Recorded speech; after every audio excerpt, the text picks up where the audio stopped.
साई मंदिरांसंदर्भात उत्तर प्रदेशामध्ये एक मोहीम सुरू झाली आहे आणि साई बाबांच्या ज्या मूर्ती आहेत ते वेगवेगळ्या मंदिरातून बाहेर काढणं सुरू झालेलं आहे. जो शिर्डीचा जो प्रसिद्ध साई मंदिर आहे, तुमच्या कुटुंबानं तेव्हा ती जागा जी आहे त्या मंदिराच्या उभारणीसाठी दिली होती. या संपूर्ण प्रकरणासंदर्भात तुमची काय भावना आहे? ज्या पद्धतीने हे सगळं सध्या होत आहे, तुम्हाला काय वाटतंय? मी सुभाष गणपतराव बुटी, गोपाळराव बुटींचा नातू, आणि गोपाळराव बुटींनी शिर्डीचं मंदिर बांधलं ते बाबाच्या आशीर्वादाने आणि बाबाच्या बापामुळे त्यांना जे अनुभव आले त्याचा प्रतीक म्हणून ते मंदिर आज उभं आहे. आणि बाबांची मूर्ती हलवणं हे आम्हाला पटत नाही. याचं कारण असं की बाबा कुठल्या जाती धर्माचे नाही, सेक्युलर बाबा होते, सेक्युलर संत होते. ते सगळ्या धर्माचे लोक तिथल्या मंदिरात, शीख, ईसाई, मुसलमान, महाराष्ट्रीयन सगळे धर्माचे लोक त्या मंदिरात जातात. अशा याच्यामुळे ते सेक्युलर संत होते. कुठल्या जातीचं त्यांना काही हे बंधन नव्हतं. आता त्या मूर्त्या हटवण्याचा जो कार्यक्रम यांचा चालू आहे, त्यांनी त्या हटवण्याबद्दल आमचा निषेधच आहे. पण हटवल्या त्यांनी तर त्या मूर्तीची प्रतिष्ठापना परत व्हायला पाहिजे. दुसरी जिथे कुठे ते ठेवतील, नुसतं कापडात गुंडाळून ठेवण्याचं बरोबर नाही असं मला वाटतं. म्हणजे जी मोहीम सुरू करण्यात आली आहे त्याचा तुम्ही समर्थन करत नाही, आणि जर मूर्ती हटवल्याही जात असेल तर ते एक नीट पद्धतीने, हो, नीट पद्धतीने त्यांची स्थापना करावी. काय वाटतं आता साईबाबा गेल्यानंतर एवढ्या वर्षानंतरही ते हिंदू होते की मुस्लिम होते, हे वारंवार हे वाद असे उफाळून येणे दुर्दैवी गोष्ट आहे. बिलकुल दुर्दैवी गोष्ट आहे. हे वाद इतक्या वर्षानंतर, म्हणजे बाबा असताना नाही झालं काही, पण बाबा गेल्यानंतर हा वाद उपस्थित होतो हे बरोबर नाही. बाबा हिंदू आहे की मुस्लिम आहे हा वाद जो उभा होतो आहे आता, हा बरोबर नाही. जे भाविक आहेत त्यांच्या भावना कुठेतरी दुखावल्या जातात हे अशा पद्धतीच्या राजकारणामुळे. अशा पद्धतीच्या राजकारणामुळे भावना तर दुखावल्या जातातच, पण त्या आपल्या देशातले भक्त नाही, परदेशातही साई भक्त आहेत, तर वर्ल्ड वाईड तुम्ही लोक भक्तांच्या भावना दुखावत आहेत. काय सांगणं आहे? तुम्ही बुटी कुटुंब साईबाबांशी जोडलेलं होतं, बुटी कुटुंबातील प्रमुख म्हणून तुमचं काय सांगणं आहे? संपूर्ण ज्या या मोहिमेमध्ये जे लोक लागले त्यांना आणि सगळ्या भाविकांना काय सांगणं आहे? संयम ठेवलं पाहिजे.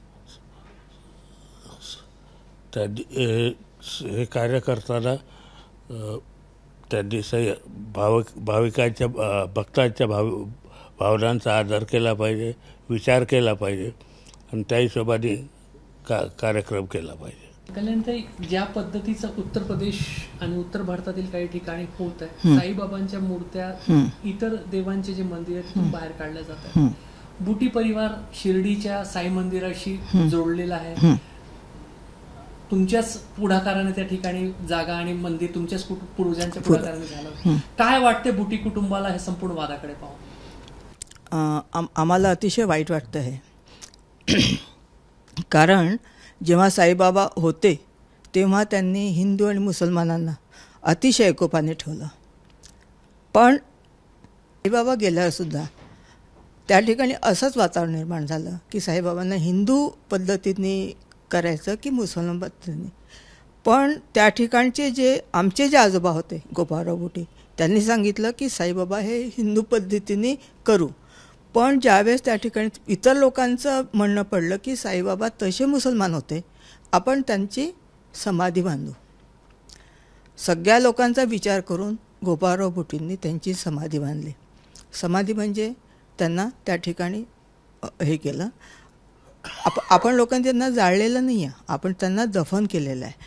आणि त्यावेळेसुद्धा त्यांच्या सगळ्या गोष्टींचा जो काही तिथल्या समाजाचा विचार होता तो विचार घेऊनच सगळं केलं. इतकं सगळं करत असताना फक्त त्यांचा जो विश्वास होता तिथल्या लोकांचा तिथे येणाऱ्या भक्तांचा जो विश्वास होता त्या विश्वासाला धरून साईबाबांचा सगळं त्या लोकांनी सोपस्कार केला. हे सगळं झाल्यानंतर मात्र दुसऱ्या दिवशी पुन्हा जशीच्या तशी पूजा करत होतो आपण लोक, तशीच त्यांची पूजा झाली. म्हणजे त्यांना खालती जेव्हा आपण लोकांनी हे केलं, समाधीस्थ केलं, तर दुसऱ्या दिवशी सगळ्यांनी सांगितले की आपण असं समजायचं की साईबाबा जिवंत आहेत आणि आजही त्या ठिकाणी साईबाबा जिवंतच आहेत. पण हा जो विषय आहे की साईबाबांना मंदिरात लोकांनी जे केलं ते त्यांच्या त्या भावना आहेत.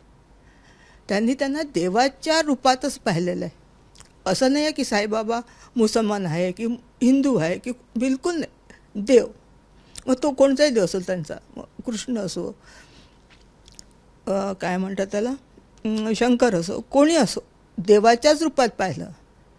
आणि आज मला हे अतिशय वाईट वाटतं आहे की लोक या पद्धतीने साईबाबांबद्दल बोलतात आणि पेक्षा लोकांच्या भावनांचा विचार करत नाही आहेत, असं होऊन जायला. आणि त्याच्यामुळे मला हे अतिशय वाईट वाटतं आहे की असं करू नये कोणीसुद्धा. आणि जर का त्या लोकांना असं वाटतं ना, ज्या लोकांना वाटतं आहे, ज्या मंदिरामध्ये साईबाबांना त्यांनी ठेवलेलं आहे, त्यांनी त्यांचं अतिशय सन्मानपूर्वक त्यांची ती मूर्ती काढावी आणि बाजूला कुठेतरी ठेवावी, पण त्याचा अपमान करू नये.